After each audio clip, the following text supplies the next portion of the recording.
Have you ever noticed that the people who drain you the most are often the same ones you tried hardest to be kind to? They don't scream. They don't insult you directly. They manipulate, silently, subtly, precisely. They distort the truth. They smirk when you fail. They forget to respond. They plant seeds of doubt in your mind. And when you finally snap, they look at you like you're the problem. It could be a coworker, a family member, someone you once loved. Whoever they are, the result is the same. You walk away exhausted, still trying to keep the peace because that's what you were taught. Be understanding. Be nice. Be good. But Machiavelli would never advise such naivety. He'd ask you coldly, are you being kind? Or are you simply allowing someone to erode you piece by piece? In a world where manipulators thrive on your emotions, kindness without strategy is suicide. Here's the brutal truth. You cannot fix someone who has no intention of changing. The only real move is to deny them access to your mind. And the first step in reclaiming power is to unlearn everything you've ever believed about being good. Toxic people don't just want to hurt you. They want to observe how you react. They don't feed on reason. They feed on your emotional output. They thrive on your predictability. They know you'll reply. They know you'll explain. They know you can't stand being misunderstood. That's the trap. They don't want resolution. They want a reaction. Every time you say, "That's not what I meant." Every time you write a long message trying to clarify, every time you forgive, hoping they'll finally get it. You're walking straight into the trap they set for you. They act hurt, you soften. They blame, you apologize. They go silent. You get anxious. They explode. You calm them down. Every move you make is information. Every emotional twitch is a crack they exploit further. If you don't control your emotions, someone else will control you through them. You might say, "I just want to keep the peace. I don't want to make things worse. I can't be harsh." But the reality is, you're not keeping peace. You're delaying a war inside yourself. And while you're hoping they'll change, they're refining the art of hurting you more quietly. You think you're doing the right thing, but what you're doing is what's expected, and what's expected is what gets controlled. Machiavelli wrote, "The most successful rulers are not the most virtuous. They are the ones who understand how the crowd reacts and control it from the shadows." Toxic people instinctively understand this. They don't need your loyalty. They just need your hesitation. And their ultimate victory is convincing you that your reaction is your obligation. You have to answer. You have to explain. You have to keep them calm. The truth is, you don't have to do any of it. You can stay still.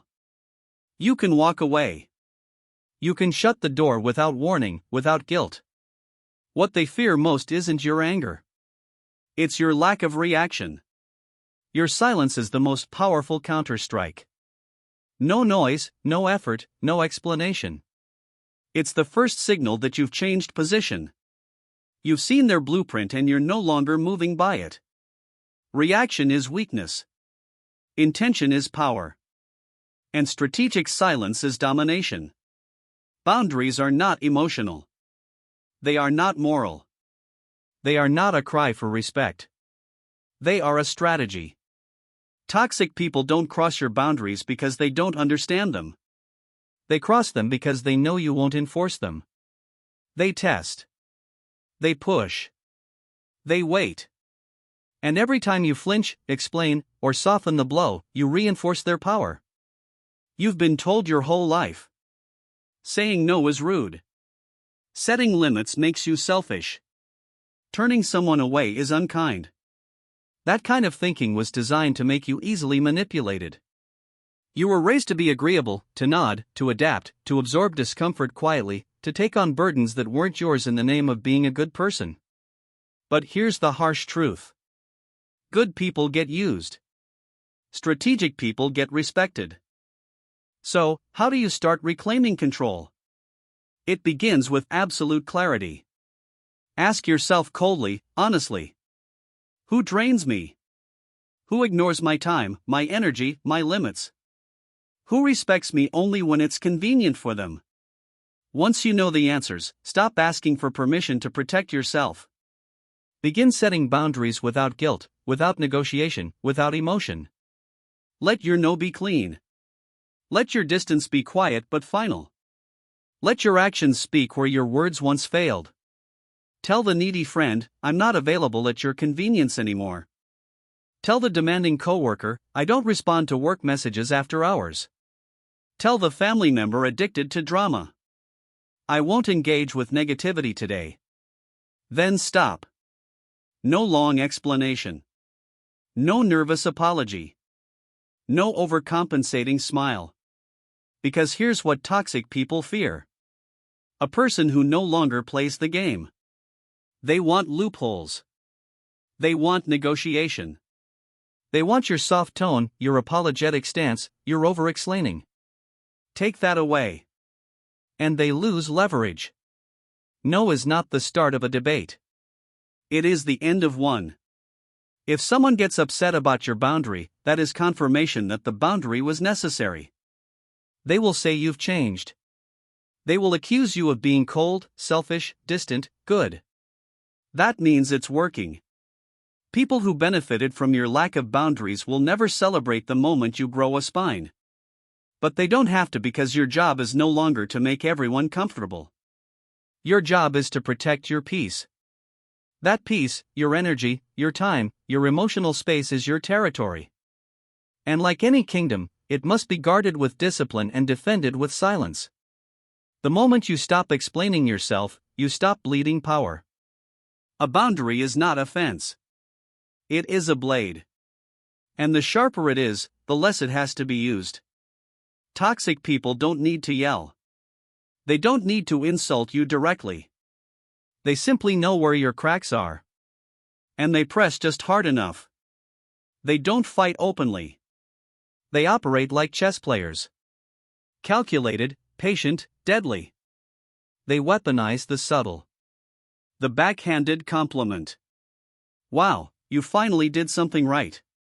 The guilt trip. Guess I'll just suffer alone since you're too busy for me. The silent treatment. A day of silence just to make you question your worth.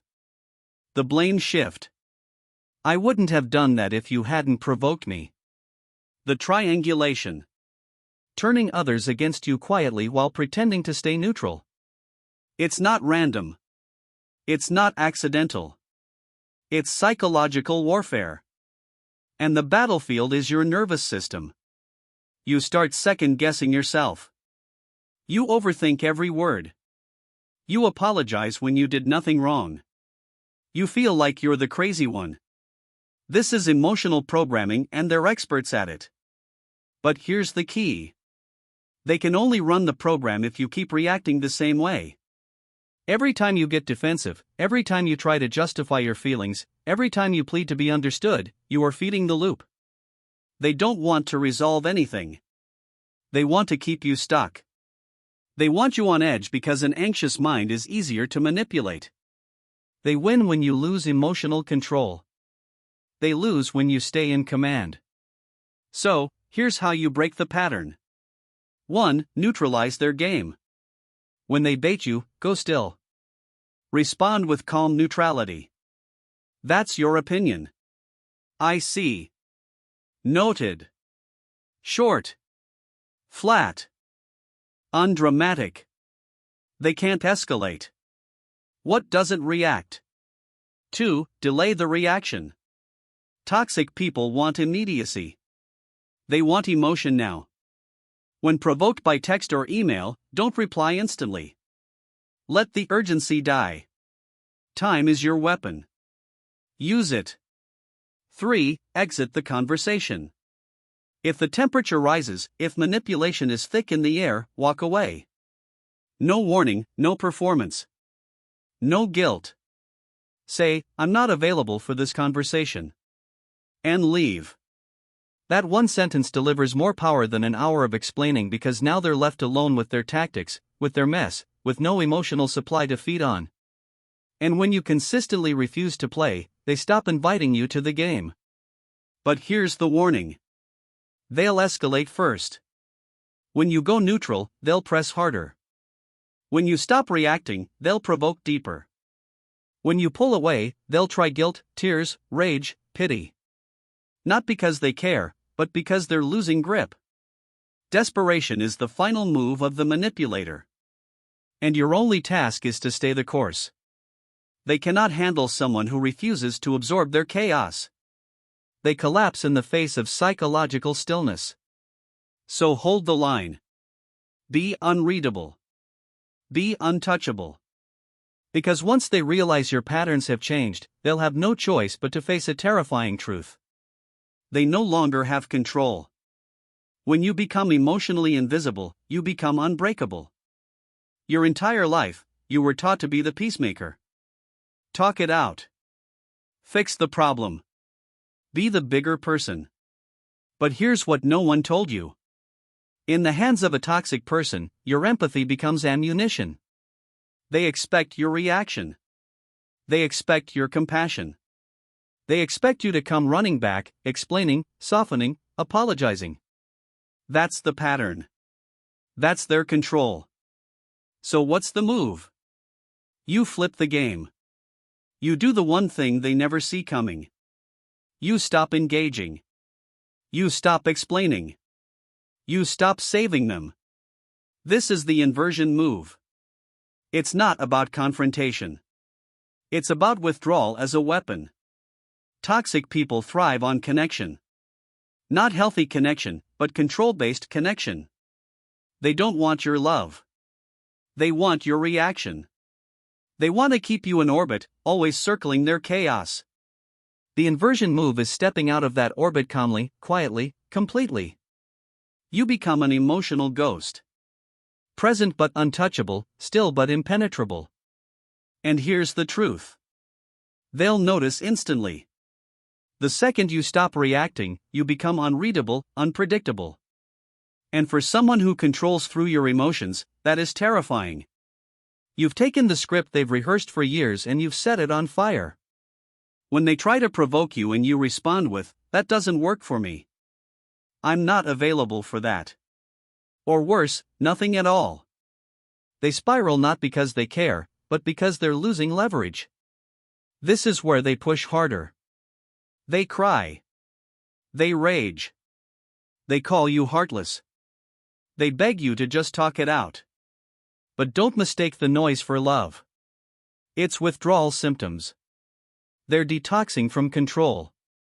And the only thing you need to do is stay detached. Let them drown in their own storm. You don't owe anyone your emotional bandwidth. You don't owe an explanation for your silence. You don't need permission to protect your mind. Controlled disengagement is not coldness. It is self-defense. You are not punishing them. You are protecting yourself. Toxic people don't change when you help them. They change when they lose access to what they exploit and when you become calm, calculated, unavailable. They face the one thing they never expected: accountability. The less you respond to drama, the more dangerous you become. They used to dictate the rhythm. They spoke, you chased; they pulled, you followed. They criticized you, explained. Flip it. Now you set the pace. You respond when you want to. You disengage when needed. You don't chase. You evaluate. And when someone becomes more exhausting than valuable, you don't fight, you walk. No fireworks, no fights, no grand speeches, just space, silence, distance. That's how power moves quietly, strategically, with zero apology. And that right there is what breaks them. Silence isn't weakness. It's not avoidance. And it's definitely not surrender. When used with intention, silence is a weapon. One of the deadliest you'll ever wield. Toxic people crave engagement. Not love, not understanding. Engagement. They want your attention. They want you to defend yourself. They want you tangled in the mess they create, explaining, justifying, chasing clarity. Why? Because every word you speak gives them more material. Every reaction reveals your insecurities. Every attempt to clarify your side exposes your need to be seen as good. Silence takes that power away. The most dangerous person in any room is the one who no longer needs to speak to be understood. When you go silent, you become unreadable. And unreadable people are impossible to control. You used to explain yourself. Now you pause. You used to argue back. Now you observe. You used to say, "Let me just clarify." Now you say nothing at all. The shift is seismic. They can't provoke what doesn't move. They can't argue with what won't respond. They can't manipulate what won't give them feedback. You are no longer part of their script. You don't need full silence in every case. Sometimes the most brutal tactic is calculated minimalism. HIC. That's your opinion. Interesting. No reply at all. Each wordless space leaves them grasping. They're used to pushing your buttons and getting immediate emotional feedback. When that stops, they flounder. They try harder. They push louder. They become obvious. And in that exposure, they lose their edge. When provoked via text or email, don't reply immediately. Let them wait. Let the energy dissolve. Let them realize that your world doesn't revolve around their drama. Time sends a message. I respond on my terms now, not yours. If a conversation turns toxic, escalate your silence, not passive aggression, not storming out. Just withdraw. Say calmly, "I'm not engaging in this." Then walk away. Don't look back. Don't explain. Don't check if they're okay. Let them sit with the weight of their own behavior. This is where silence becomes discipline. You are no longer a participant in the chaos. You are an observer, a ghost, a locked vault. And when you master that posture, the dynamic shifts forever.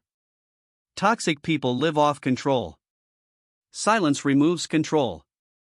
They can't provoke you. They can't guilt you. They can't force you to react on cue. And that terrifies them more than any insult ever could. Silence is the revenge of the emotionally disciplined. It is not absence. It is presence without availability. You are still there, still powerful, but out of reach. Let them shout. Let them spiral. Let them choke on the silence they once used to hurt you. Because now you've weaponized it. And when you speak again, if you ever do, it will not be to plead. It will be to declare on your own time, on your own terms. Silence isn't the absence of sound. It's the presence of control. A single sentence, when precise, can shatter years of psychological conditioning. And in the world of toxic dynamics, sometimes all it takes is one sharp phrase to wake you up from the trance of self-sacrifice. So, here are the truths you must burn into your nervous system. Repeat them, share them, etch them into your mental armor. These aren't affirmations. These are battle commands. 1. You don't have to set yourself on fire to keep others warm. Read that again. You don't exist to rescue people from their own storms. You are not required to burn through your emotional, physical, and mental reserves to keep someone else comfortable in their dysfunction. Self-destruction is not nobility, it's submission. 2. No is a complete sentence. No soft landing, no sugarcoating, no nervous laughter at the end, just no. No follow-up, no context, no guilt. If someone cannot respect your no, they were never negotiating in good faith. 3. I am not available for that. Not I'm sorry. Not I wish I could, but just I'm not available. You're not available for drama. You're not available for manipulation. You're not available for disrespect. Your time is limited. Your peace is expensive. Your energy is not a public utility. 4. You've changed. Correct. The old you tolerated what the new you refuses to entertain. Let them say you're cold. Let them say you're selfish. Let them whisper that you've lost your empathy. Good. That means the mask is off. That means the game is over. 5. I don't explain myself to people who are committed to misunderstanding me. Let that land. You've been trying to convince people who don't care about clarity. You've been speaking to deaf ears. To people who weaponize your words. Walk away. You don't need their understanding. You need your own self-respect. 6. Peace is not passive. It is protected. You don't stumble into peace. You build it. You guard it. You fight for it. That means setting boundaries. That means walking away. That means being seen as the villain by people who only loved you when you didn't love yourself. And if that's what it takes, so be it. 7. Silence is strategy, not surrender. They think you're weak because you don't yell back. They think you're scared because you walk away. They think they've won because you didn't reply. They're wrong. You're silent because you've seen the entire playbook and you refuse to act in it anymore. 8. You can love someone and still leave. Yes, you can still care. You can still wish them peace and still choose never to speak to them again. Because love doesn't mean sacrifice. Love doesn't mean absorption. Love doesn't mean tolerating disrespect for the sake of history. You can release them without bitterness, without a performance, without a word. These phrases are not just words. They are psychological shields. And in a world of manipulation, clarity becomes your sharpest sword. Memorize them, use them, and when the moment comes, speak them with zero tremble in your voice. Because a single sentence delivered with complete certainty can sever 1,000 invisible chains.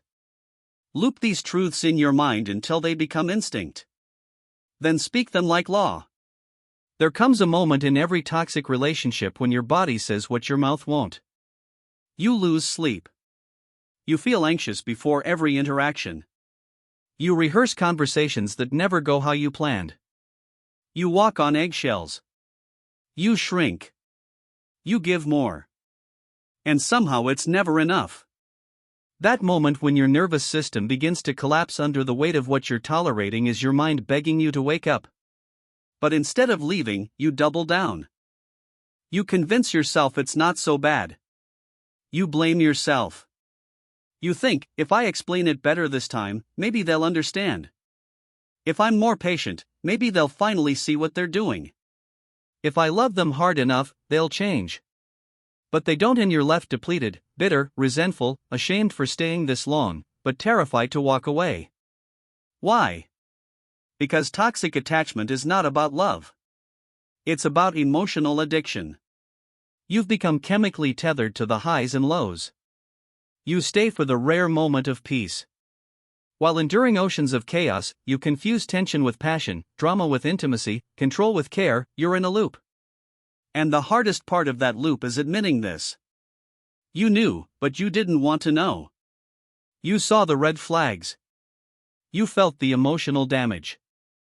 You even whispered to yourself late at night, "This isn't right."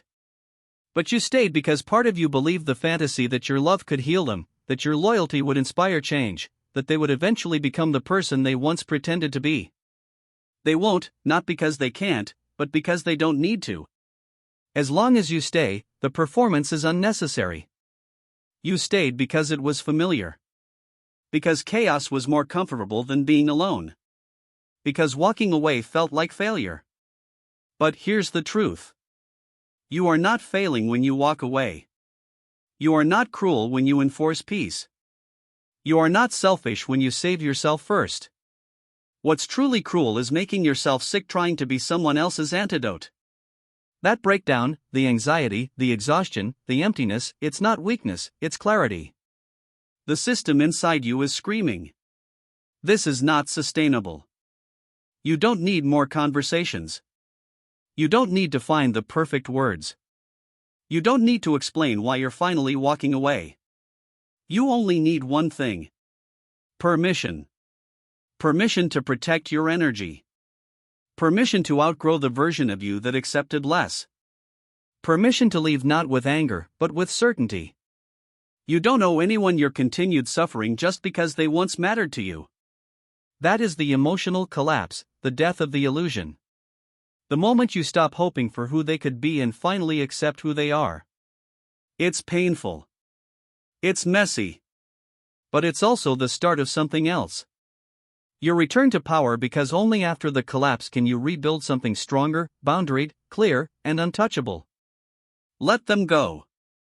Let the fantasy die and let your real self begin. Toxic people aren't complicated. They're predictable. They operate on patterns, triggers, and weaknesses. Yours, not theirs. The reason they keep winning isn't because they're smart.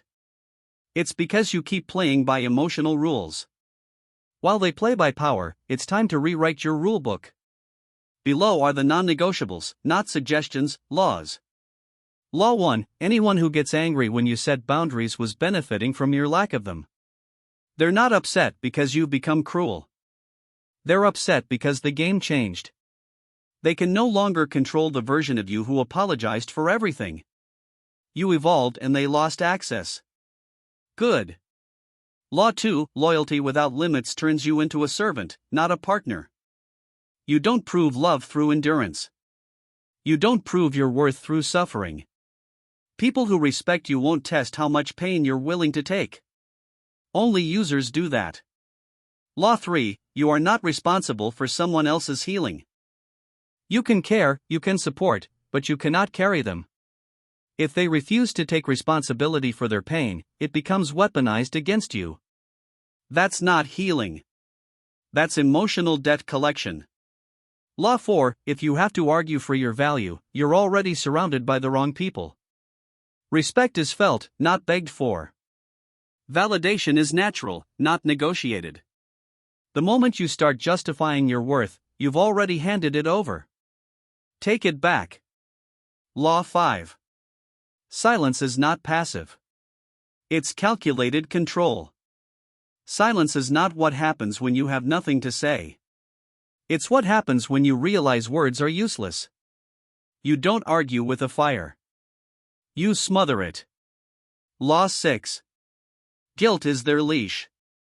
Let them drop it. Toxic people love guilt. It keeps you tethered. It makes you question every decision you make in your own best interest. Break the chain. You are not a villain for protecting your peace. Law 7: closure is a self-delivered verdict, not a shared conversation. Stop chasing final words. You don't need them to understand. You don't need them to agree. You don't need them to say sorry. Closure is when you decide. This ends here and mean it. Law 8: time and access are privileges, not rights. Just because they had access to you in the past doesn't mean they're entitled to it in the future.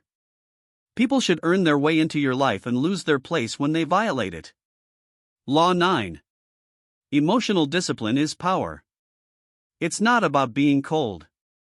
It's about being strategic. The one who stays calm, who chooses when to engage, who no longer dances when provoked, owns the room. Law 10: you are not the same person they manipulated before. You've seen the pattern. You've named the game. And now you don't flinch when they try again because this time you don't react. You respond on your terms with no emotion, no apology, no opening left for them to enter again. These laws aren't cruel. They're necessary because when someone feeds off your chaos, boundaries become your only act of war. Enforce them without emotion and without exception. Fast forward 10 years. You're still trying, still explaining, still hoping they'll change. Still trapped in the same cycle, the same apologies, the same guilt, the same conversations that go nowhere.